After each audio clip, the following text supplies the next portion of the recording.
Assalamualaikum warahmatullahi wabarakatuh. Saya Dan Samulana dan saya akan mencoba tugas videografi saya, di mana diantaranya yaitu hapusnya hutang pajak, pengertian hutang, hapusnya hutang pajak dengan sesungguhnya, hapusnya hutang pajak dan dengan tidak sesungguhnya. Oke, kita masuk ke materi pertama yaitu hapusnya hutang pajak.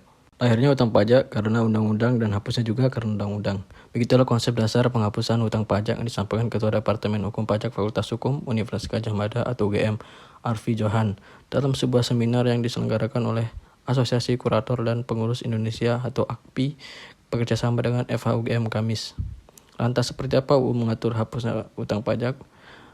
Pemaparan Arfi merujukkan pada pasal 24 UU nomor 6 tahun 1983 tentang ketentuan umum dan tata cara perpajakan atau UU KUP yang menentukan penghapusan piutang pajak diatur dengan PMK.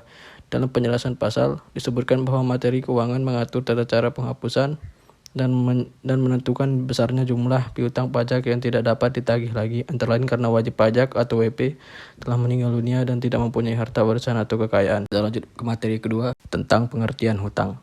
Menurut hukum perdata, hutang adalah perikatan yang mengandung kewajiban bagi salah satu pihak atau baik perorangan maupun badan sebagai subjek hukum untuk melakukan suatu prestasi atau untuk tidak melakukan sesuatu yang menjadi hak pihak lainnya. Artinya adalah bila pihak yang wajib melakukan suatu prestasi tidak melakukan hal itu, atau jika pihak yang wajib tidak melakukan sesuatu, maka akan jadi sesuatu atau kontak breuk, sehingga pihak yang dirugikan dapat melakukan penuntutan kepada pihak lain di pengadilan.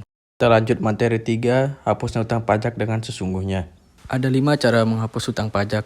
Yang pertama, pembayaran. Cara pertama menghapus hutang pajak adalah dengan pembayaran pada negara. Pembayarannya secara lunas dalam bentuk sejumlah uang oleh wajib pajak ke kas negara.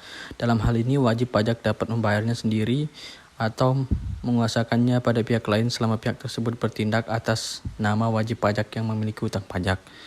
Agar menghemat waktu, saya akan menjelaskan inti-inti dari cara menghapus hutang pajak ini. Oke, yang kedua, kompensasi. Kompensasi dapat dilakukan jika wajib pajak memiliki kelebihan dalam membayar pajak sehingga dapat digunakan untuk membayar hutang pajak.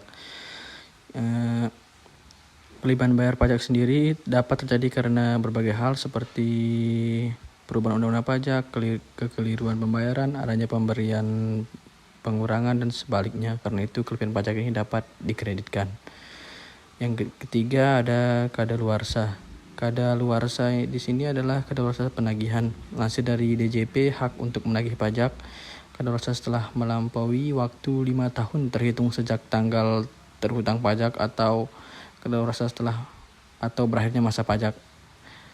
Bagian tahun pajak atau tahun pajak yang bersangkutan. Yang keempat, pembebasan. Alternatif lain untuk menghapus hutang pajak adalah dengan cara pembebasan. Namun pembebasan di sini pada umumnya bukan berarti menghilangkan pokok utang pajak, meniadakan sanksi administrasi terkait utang pajak, tetapi utang pajak dapat berakhir dengan pembebasan karena cara ini merupakan sarana hukum pajak untuk melepaskan tanggung jawab wajib pajak berupa membayar pajak. Yang kelima, penghapusan atau peniadaan. Penghapusan utang pajak mirip dengan cara pembebasan. Perbedaannya, cara penghapusan diberikan karena keadaan keuangan wajib pajak. Penghapusan juga merupakan cara untuk mengakhiri utang pajak, namun hanya dengan alasan tertentu seperti wajib pajak karena musibah atau karena dasar penetapannya tidak benar. Ketika utang pajak telah dihapus, perikatan pajak akan berakhir sehingga wajib pajak tidak lagi memiliki kewajiban membayar pajak yang terhutang. Kita lanjut ke materi keempat, hapusnya utang pajak dengan tidak sesungguhnya. Penghapusan utang pajak dengan tidak sesungguhnya artinya di sini yaitu penghapusan atau pembebasan. Kenapa dihapuskan atau dibebaskan? Karena hutang pajak itu sudah kadaluarsa atau daluarsa.